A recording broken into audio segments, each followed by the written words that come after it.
Hi everyone, what's up, dear students? Hope everything is fine at your end and all of you are in the best of your spirits and in the good health. Well, in today's session, your Raki ma'am, your chemistry mentor, is going to talk about the trick to solve equivalent weight questions basically. कुछ तीन formulas बताऊंगी, उसी को आपको apply करना है and all the things are actually sorted out for the equivalent weight problems. This is what you have to download just to make sure कि आपकी जेई की प्रिपरेशन बिल्कुल सीमलेस हो जाए और बहुत अच्छी हो जाए. इनको आप एक्सप्लोर कीजिएगा और फिर देखिएगा what is the basically advantage of downloading these three apps. Also you need to join our Telegram channel and the link has been provided over here to you guys. Well dear ones, आज हम बात करने वाले हैं regarding the trick trick to solve equivalent trick to solve equivalent wait a minute equivalent weight questions. ठीक है, आज मैं आपको इनकी ट्रिक्स बताने वाली हूँ ताकि क्वेश्चंस जब भी आपके सामने आए आप कोई भी गड़बड़ ना करें और क्वेश्चंस का आंसर बिल्कुल सही निकाल कर एग्जामिनर को दे दें. ठीक है, सो ओवर है हमारे जो आज का बेसिकली फंडा है, it's based on valency factor. Valency factor basically valency factor based question. Valency factor based question. ठीक है, क्लियर है ये वाली बात? ओके. तो सपोज कीजिए मैंने एक रिएक्शन ली है 2A plus B giving me C plus twice of C plus D basically. ठीक है, तो यहाँ पर हमेशा याद रखना कि equivalent weight of A is equals to equivalent weight of B is equals to equivalent weight of C is equals to equivalent weight of D. यहाँ पर आपको एक बात याद रखना है कि no need to balance the reaction. No need to balance the reaction. No need to balance the reaction. इस बात का हमेशा याद रखना कि आपको इस पर्टिकुलर इक्विवेलेंट वेट के क्वेश्चंस में यही एक प्लस फैक्टर है कि आपको रिएक्शंस बैलेंस नहीं करनी है. ठीक है, हमारा काम बहुत अच्छे से बिना बैलेंसिंग के ही चल जाएगा. ठीक है, now what you need to write, आपको सबसे पहले ये वाली चीज लिखनी ही पड़ेगी. जैसे नॉर्मेलिटी जो होता है, it is equals to number of gram equivalent, number of gram equivalent present in the volume of the solution. Yes, present in the given volume basically. यही हम करते हैं, number of gram equivalent by volume, isn't it? Normality यही हम find out करते हैं. Okay. अब अगर मैं बात करूं number of gram equivalent के बारे में, number of gram equivalent के बारे में अगर मैं बात करूं, it will be equals to the weight of compound. It will be equals to the weight of the compound by equivalent mass. By equivalent mass basically. अब ये इक्विवेलेंट मास क्या है? ये इक्विवेलेंट मास क्या है? It is equals to molecular mass by valency factor. ठीक है, clear है कि नहीं क्लियर है? सो नॉर्मेलिटी के बारे में अगर मैं बातचीत यहाँ आपसे कर रही हूँ, so what's the formula? I have actually made it clear to you guys. Okay, the formula for normality, tell me, comment in the comment section. So the formula for normality is equals to number of gram equivalents. किसके हैं? number of gram equivalents of solute basically and volume of solvent. volume ये किसकी है? solvent की है. किसमें? liters के अंदर है. this is the formula, the basic formula of normality. So now what is number of gram equivalent? weight of compound by equivalent mass. equivalent mass क्या है? molecular mass by valency factor over है. अब इस equivalent mass को आप इधर substitute कर दो, तो what you are going to get basically, तो number of gram equivalent, number of gram equivalent, number of gram equivalent क्या हो जाएंगे? It will be equals to weight of compound, weight of compound by molecular mass. और ये valency factor हमारा कहाँ चला जाएगा? मल्टीप्लीकेशन में चल जाएगा. ये वैलेंसी फैक्टर है, VF से मैंने रिप्रेजेंट किया है. Now wait of compound by molar mass is number of moles, is number of moles, isn't it? Okay, clear है? ये n क्या है? नंबर ऑफ मोल्स है, इनटू वैलेंसी फैक्टर हो जाएगा. हाँ जी. अब इस नंबर ऑफ ग्राम इक्विवेलेंट को आप सब्स्टिट्यूट कर दो इस वाले पर्टिकुलर फॉर्मूला के अंदर. So what is now the thing gonna talk about? Yes, so it will be number of moles into valency factor by volume हो गया है. ये वाली चीजें आप नोट डाउन कर लो बिकॉज ये सारी काम में आने वाली हैं. ये एक एक चीज आप लोगों के यहाँ पर काम की चीज है. Please do actually go ahead with this particular thing. So number of gram equivalent को हम E से represent कर रहे हैं. Number of gram equivalent को हम E से represent कर रहे हैं. It is equals to the number of moles into valency factor. मैं इसमें यहाँ पर लिख रही हूँ. नंबर ऑफ ग्राम इक्विवेलेंट्स को हमने ई से रिप्रेजेंट किया and it is equals to number of moles into valency factor. सबसे पहले ये वाला आप पर्टिकुलर इक्वेशन यहाँ पर नोट डाउन कर लो. ठीक है, क्लियर है. अब हमें ये पता था कि normality is equals to E by V है. नंबर ऑफ ग्राम इक्विवेलेंट, ये ई क्या है मैं दोबारा लिख रही हूँ यहाँ पर, बता रही हूँ नंबर ऑफ ग्राम इक्विवेलेंट है ये. नंबर ऑफ ग्राम इक्विवेलेंट है ये ई. ठीक है, so normality is equals to E by V होता है कि नहीं होता. तो मैं यहाँ पर ऐसे कर सकती हूँ कि N V is equals to E. ये जो इस पर्टिकुलर पेज पे जो भी कुछ लिखूंगी वो बहुत इंपॉर्टेंट होगा, please make it sure. And what is E, हमने यहाँ लिखा नंबर ऑफ मोल्स. एन क्या है, number of moles into valency factor है. Yes ma'am, we did it. So यहाँ पर मैं ये कर सकती हूँ ना, जब मैंने कहा equivalent weight of A is equals to equivalent weight of B equals to equivalent weight of C equals to equivalent weight of D. That means मैं यहाँ पर ये कर सकती हूँ कि E1 is equals to E2 लिख सकती हूँ. अगर E1 is equals to E2 है, इसका मतलब N1 V1 is equals to N2 V2 हो जाएगा. Yes ma'am. Yes or no people, let me know. ये पहला आपका बन गया है. This is the very first equation, इसको आप लिखिए. यस मैम, ये वाली बात समझ में आ गई. E1 is equals to E2 कर रही हूँ. E1 is equals to E2 से हमें ये पता चला. E1 is equals to E2 से हमको ये पता चला N1 V1 is equals to N2 V2 है. अब यहाँ पर एक और चीज देखिए, E is equals to N into valency factor है. तो क्या मैं ऐसे कर सकती हूँ, valency factor 1 into N1 is equals to valency factor 2 into N2. बोलो ये हो सकता है. ये दूसरा आपका फॉर्मूला बन गया. हाँ जी मैम, ये दूसरा फॉर्मूला हमारा बन गया है. यस और नो. अब एक और चीज देखिए, एक और फैक्टर यहाँ देखिए. नॉर्मेलिटी इज इक्वल्स टू क्या होता है, normality is equals to number of moles into valency factor होता है. नहीं, ये नहीं होता. नॉर्मेलिटी क्या होता है, normality is equals to, tell me guys, normality is equals to valency factor into molarity होता है.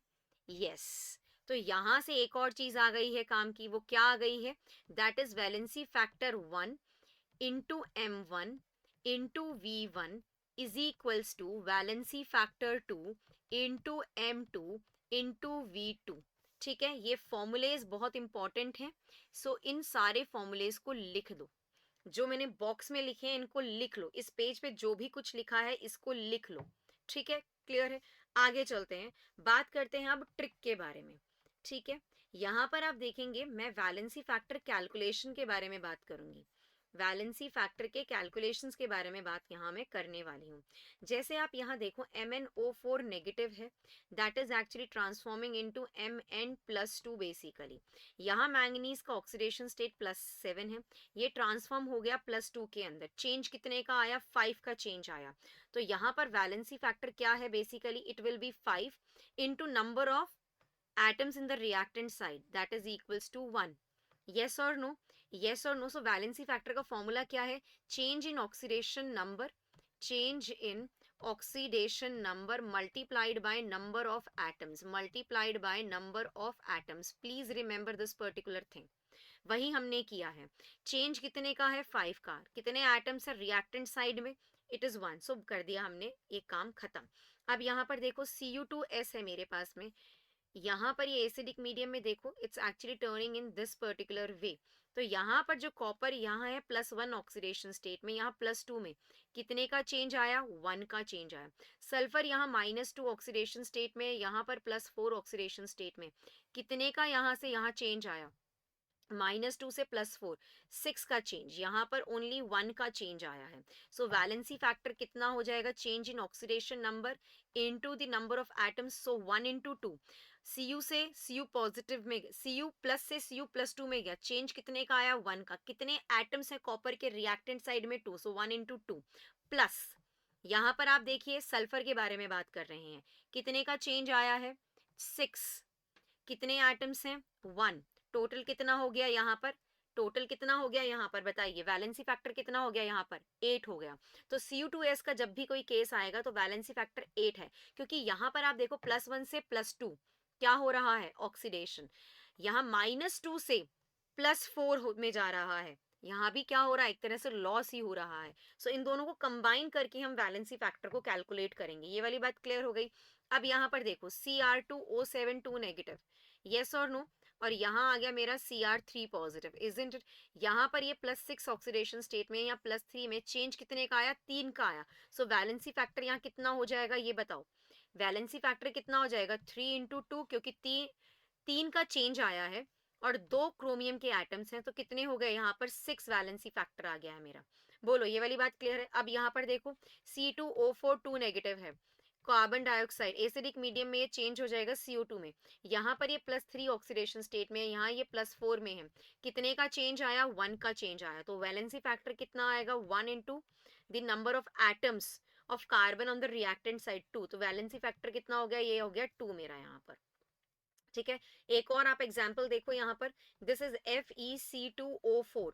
ठीक है, एसिडिक मीडियम के अंदर it actually changes into Fe+3 और हमें साथ में मिलता है कार्बन डाइऑक्साइड। यहाँ आयरन किस स्टेट में है, +2 में, कार्बन किस स्टेट के अंदर है, +3 के अंदर है। कार्बन यहाँ किस स्टेट में है, +4 में है। यहाँ चेंज कितने का आया, 1 का। +2 से +3 में गया, चेंज कितने का आया, +1 का। ठीक है, मतलब 1 का चेंज आ गया।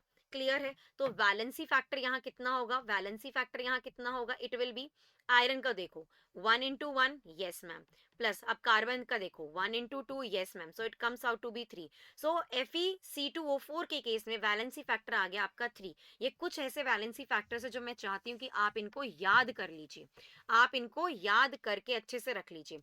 एक टेबल और दे देती हूँ आपको कि कैसे कैसे वैलेंसी फैक्टर्स किस किस के कैसे होंगे, वो आप एक बार यहाँ इस टेबल से देख लो, आपको काफी ज्यादा आसानी हो जाएगी। जैसे MnO4 नेगेटिव के केस में बात करती हूँ, एसिडिक मीडियम के ही केसेस हैं, यहाँ वैलेंसी फैक्टर कितना है, 5 है। C2O4 2 नेगेटिव के केस के अंदर वैलेंसी फैक्टर कितना है, यहाँ पर 2 है। Cu2s के केस में हमने कैलकुलेट किया था, यहाँ वैलेंसी फैक्टर कितना है, 8 है। ठीक है, then if I talk about Cr2O7 2 negative का केस, यहाँ वैलेंसी फैक्टर कितना होगा, it will be equals to 6। अब बात अगर मैं करती हूँ FeC2O4 का केस, अभी अभी पढ़ के आए हैं, यहाँ वैलेंसी फैक्टर कितना है, बेसिकली 3 है यहाँ पर। ठीक है, ये सारे वैलेंसी फैक्टर्स आप याद कर लीजिएगा, बहुत काम की चीज है। अब फटाफट से मैं आप लोगों को एक क्वेश्चन दे देती हूँ, उस क्वेश्चन को अब हम सॉल्व करेंगे। तो चलिए, क्वेश्चन है, what volume of 0.1 molar KMnO4 is required to oxidize 100 ml of 0.2 molar FeSO4 in acidic medium, in acidic medium. कैसे करेंगे इस क्वेश्चन को सॉल्व, कोई बैलेंस रिएक्शन नहीं लिखना, आपके पास क्या है, KMnO4 है, ठीक है, और क्या है, FeSO4 है, ठीक है, क्या क्या गिवन है, 0.1 मोलर इसका गिवन है, इसकी वॉल्यूम पता करनी है। हाँ, इसका 0.2 मोलर गिवन है और वॉल्यूम इसकी 100 ml हमको गिवन है। यस और नो पीपल, ये वाली बात बताइए। हमें यहाँ पर मोलारिटी गिवन है, वॉल्यूम हमें कैलकुलेट करना है। मैंने आपको एक फॉर्मूला लिखवाया था एक पेज पे, वो था valency factor 1 into M1 into V1 is equals to valency factor 2 into molarity 2 into V2, basically यही लिखवाया था ना। तो आपको जो चीज़ें गिवन है और जो फॉर्मूला है उसके बेसिस पे आप उनको कोरिलेट कर लो, वो फॉर्मूला लगा दो यहाँ पर। वैलेंसी फैक्टर एसिडिक मीडियम में MnO4 माइनस का कितना बताया था, इसका वैलेंसी फैक्टर कितना अभी भी बताया है मैंने, इसका वैलेंसी फैक्टर 5 है। FeSO4 के अंदर देखो, एसिडिक मीडियम के अंदर Fe जो है ये +2 से किस में जा रहा है, +3 के अंदर जा रहा है। चेंज कितने का आ रहा है, 1 का चेंज आ रहा है। सो वैलेंसी फैक्टर कितना है इसके अंदर, वैलेंसी फैक्टर इसमें कितने का हो जाएगा, 1 का हो जाएगा। तो सब्स्टिट्यूट कर दो, वैलेंसी फैक्टर 5, मोलारिटी 0.1, वॉल्यूम हमें पता करना है, वैलेंसी फैक्टर 1, मोलारिटी 0.2 है, वॉल्यूम 100 है। यहाँ से V की वैल्यू कैलकुलेट कर लो, आपकी V की वैल्यू आ जाएगी 40 ml। Simple and easy question, to adhere with, yes. एक और क्वेश्चन आपको देती हूँ ताकि आपको इसकी क्लैरिटी अच्छे से हो जाए। एक क्वेश्चन और है, ये क्वेश्चन है basically what volume of 0.2 molar K2Cr2O7 is required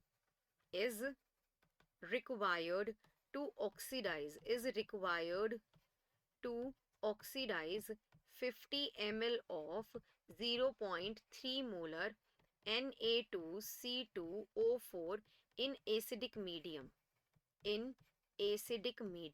बोलो कैसे आप इसको सॉल्व करेंगे? सिंपल सी बात है, आप एक जगह लिखिए K2Cr2O7 लिखिए, एक जगह लिखिए Na2C2O4 लिख दीजिए।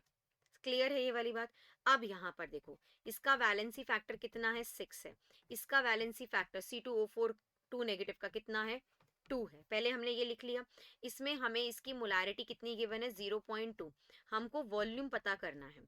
यहाँ पर मोलारिटी कितनी गिवन है? 0.3। वॉल्यूम 50 ml है, तो कौन सा फॉर्मूला लगाएंगे? वही वाला लगाएंगे, VF1 into M1 into V1 is equals to VF2 into M2 into V2 वाला फॉर्मूला लगा दीजिए। फिर it is 6 into 0.2 into V volume calculate करना है, यहाँ valency factor 2 into 0.3 into 50।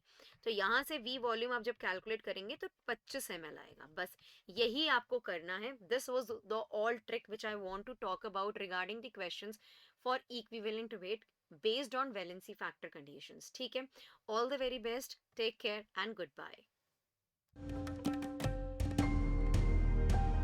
Keep imbibing.